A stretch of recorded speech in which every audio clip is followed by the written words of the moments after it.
28-man bracket cap. But that didn't last too long, y'all. I think that capped in like a day. So we had to raise that up. But enough about tomorrow. Right now we have JG sticking with Greninja against MetroidMan's Ridley. And Ridley, a character that we have been seeing quite a bit of since quarantine ended. Already getting opened up though, 50%. That's kind of the problem with Ridley. He is a big body. He has a little bit of trouble getting out of disadvantage. But when fighting from the corner, his hitbox is so large that he can usually force his way out. JG is in that low profile to kind of duck under a lot of what Ridley's trying to do. Air dodges down, but this combo is still going. That forward smash ever so slightly missed base.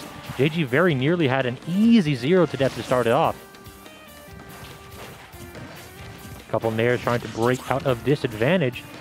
And speaking of visitors, y'all, we actually have a new one on the mic right now. We've got Last.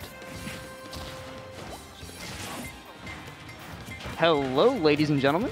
I am in Maryland now, so it's nice to see you all. It looks Welcome, like we got a little bit of an interesting match. You don't really see Greninja or Ridley all that often at the top level, so it's nice to see two of them coming out here. And MetroidMan was actually just getting whopped to start this off. I think JG had about a 0 to 100% combo, but the problem is once Ridley is out of that spot where he can easily be carried across the stage, then he can start to fight back.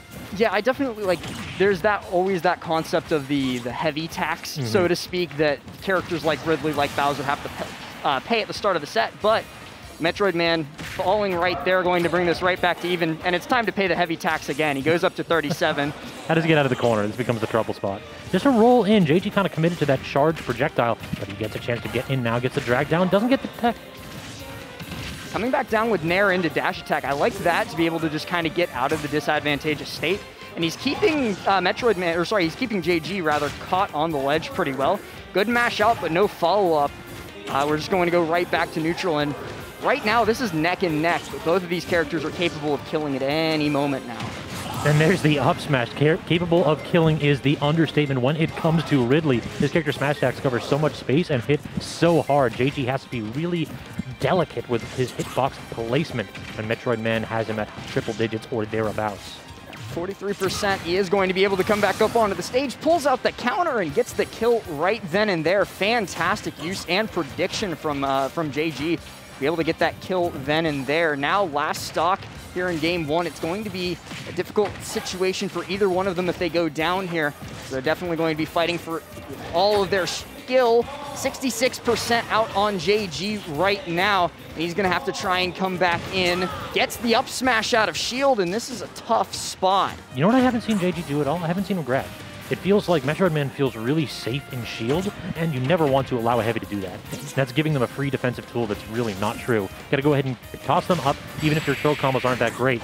Speaking of throw combos, MetroidMan this time gets the side B, toss him off stage, reset the situation, tries to get the tilt, but not working out. JG bursts out of the corner. A little bit of luck, a little bit of skill, a little bit of DI to be able to survive that side B, but he gets a second lease on life, now back up onto the stage, but he's having a little bit of trouble getting his feet underneath him. Sent right back off with that fair. Does have the advantage now, and the full hop back air going to take it away. Wow, that was an interesting way to take it, especially considering he very nearly died. It feels like MetroidMan really likes to use his jumps off stage. Every single time he was trying to get back, he would double jump or even triple jump in that corner, and JG finally caught on. He was always aggressive with his back airs, but he rarely wanted to expend his double jump, because what if he gets clipped, he gets put into an awkward situation, could be reversed. But right there, JG recognizing MetroidMan's defensive tendencies, picks up the W for it. Yeah, I mean, and I wasn't even here for the entirety of that first game, but I did start to see those tendencies from him. The other thing that I really noticed, and you called it out a little bit, was JG was actually a little bit scared to challenge MetroidMan when he was in the corner. Like, he kept doing a great job of putting him in the corner, putting him on ledge, and then he just kind of gave him a free escape, let him roll away, let him double jump off of ledge back over. He wasn't really capitalizing on Greninja's superior speed, superior air mobility to just keep MetroidMan stuck, because in this kind of matchup, it could be very difficult for Ridley to get off the ledge. But we're going to get into game number 2 on Kalos. JG still did manage to clutch it out and win, so he's got the advantage, at least for now. And now we're starting this off with a grab into a nice little throw combo, but he seems to just be ever so slightly off. And whenever you miss a combo on a heavy, that heavy just crying tears of joy. It's like, thank God I actually get to touch the ground and play the video game. You have to make sure your intentions are on point with the character as punishing as Ridley. Absolutely, he is going to come back up onto the stage, and we're neck and neck so far. Comes back down with the nair, but not able to connect. Gets it this time, but no follow-up, and I love that from MetroidMan, that he's able to just touch down on the ground, get that spot dodge out immediately because he knows exactly what JG wants out of those nairs. Gets the up air, but no follow-up again, and that also seems to be the story of this set so far. Up air, but no follow-up. It's just free damage, my man. This character has so much trouble landing, MetroidMan's Ridley does, against JG's Greninja. This character just does not have the airspeed to compete with the slippery frog here in JG's Greninja. Tossing him off stage with a fourth, or a bit of a DI mix-up. Looks like MetroidMan might have been mashing, but he shouldn't have been dying that early at all. Now it's JG's turn to get ledge trap. We're going to get a forward tilt. There it is, sending him back off stage again. Did not quite get the sweet spot. Reset, down tilt, then just immediate up smash committal right there by MetroidMan. Good weight by JG. I love the use of the fireballs too, because he's able to just, even if it's not the kill that he might be looking for, it's just that little bit of chip damage, and that's always a good. That was an interesting interaction. Yeah, he just stares him down while he pulls up the counter, gets the grab. I love that. Just the grab just felt like there was no pummel. Just like, get the hell out of here with that. I don't want to see that. Not in my face. Grabs him, stares him down, is like, you realize what you did, right? All right, so now we reset to neutral, and it feels like these edge trap situations aren't really working out for either player. The tilt's not working out for MetroidMan. Tries the dash grab. It feels like he's missed like 2 or 3 dash or standing grabs at edge quite a few times now. Slipping off the platform. That forward smash is so safe. The good knowledge by JG that you can't really try to rush in and punish it. Oh, but I really like the side B back up onto the stage, and because of no tech from JG, that's going to result in the stock. But it's taken right back immediately now. Last stock for both of these guys yet again, and this feels very reminiscent of the last game too, where we ended up going right down to the 0-0 last stock situation. Agreed. Now we'll have to see if MetroidMan tightens up his defensive options, because I mean, that first game was a coin flip until JG got that strong call out off stage. Good parry into the dash attack. Interesting situation on that platform. JG forced attack, and it looked like he just wasn't ready to punish. Kind of like slid off in an awkward spot. Comes back down though.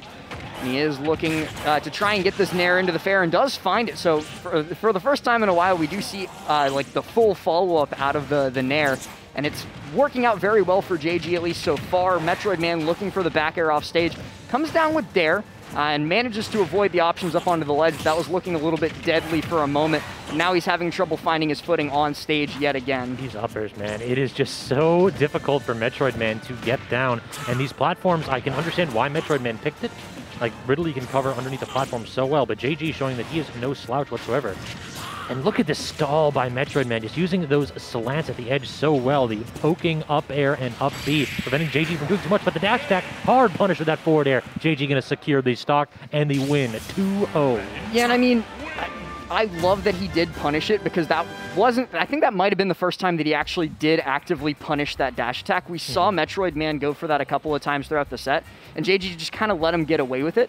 So I absolutely love that finally at the very end there, he decided, hey, you're going to dash attack my shield, I'm just going to short hop fair, and it's going to take the stock. Exactly, exactly. Adaptation by players at any level is super important, and that is one of the things that we have in MDVAs. We got a ton of mid to high level players who, you know, they're not too much slouches. I've played a lot of regions that, like, their top level is super good, and then you fight the mid-level players, and it's like, okay, I can just autopilot. In MDVA, you know, if you're sleeping at the wheel, we gonna get you.